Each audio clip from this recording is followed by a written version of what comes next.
혼인신고하기 전에 공동명의로 집을 계약해도 주택담보대출이 가능할까요?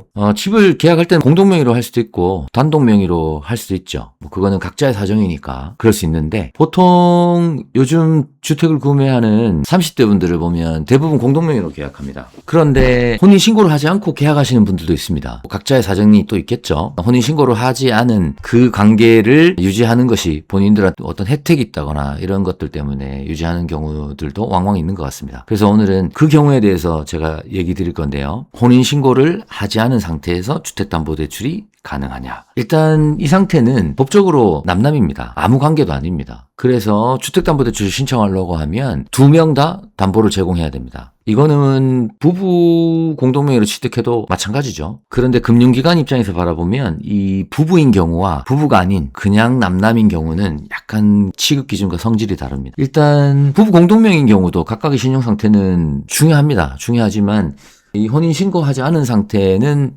더 중요합니다. 부부인 경우는 둘 중에 한 명이 좀 안 좋아도 사실상 취급하는데 큰 무리가 없는 경우가 많습니다. 둘 중에 한 명만 괜찮으면요. 그런데 이 혼인신고하지 않은 상태는 부부로 보지 않기 때문에 각각의 신용 상태를 좀 더 꼼꼼하게 보는 게 보편적입니다. 그리고 이런 상태는 정책자금 대출이 불가합니다. 보수적으로 일반 주택담보대출만 가능하다 이렇게 생각하시고 진행을 하시는 게 맞습니다. 집값 대비 대출한도 LTV죠? 부부 공동명의인 경우와 이 경우는 차이가 없습니다. 그런데 소득합산은 불가합니다. 그래서 어느 분을 채무자로 할지 그거에 따라서 소득 대비 대출 한도, DTI, DSR 등 사전에 정확히 체크하는 거는 필수입니다. 이런 질문을 하는 분들도 계시더라고요. 공동명의를 취득했지만 혼인신고는 안 한 상태. 그런데 각각의 소득은 있기 때문에 그럼 각각의 지분만큼 각각 대출을 받으면 되는 게 아니냐 이렇게 얘기하시더라고요. 불가능하진 않지만 그렇게 취급해주는 금융사가 아주 드물고요. 불가능하진 않지만 그렇게 대출을 취급해주는 금융기관이 거의 없습니다. 그래서 아예 안 된다고 생각하시고 한 명의 소득만 가지고 해야 된다 이렇게 생각하시는 게 맞습니다. 주택 보유 현황 같은 경우는 2명 다 봅니다. 그래서 예를 들어 남자는 주택이 없어요. 여자는 주택이 한 채 있고요. 이런 상태에서 둘이 혼인신고를 하지 않고 공동명의로 신규 주택을 계약을 했다. 그러면 다주택 세대 기준으로 대출 한도를 계산하게 됩니다. 예를 들면 지방에 주택을 계약한다 그러면 LTV 60%까지 일반 주담대를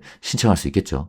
근데 수도권 또는 규제 지역 아니다. 그러면 지금 규제가 굉장히 복잡하게 깔려 있고 기존에 주택이 있는 사람은 기존 주택을 처분하거나 6개월 이내에 처분하는 조건으로만 대출을 받을 수 있기 때문에 그 조건으로만 대출을 신청할 수가 있는 겁니다. 자, 혼인신고를 하지 않아도 공동명의를 계약해도 주택담보대출은 신청은 가능합니다.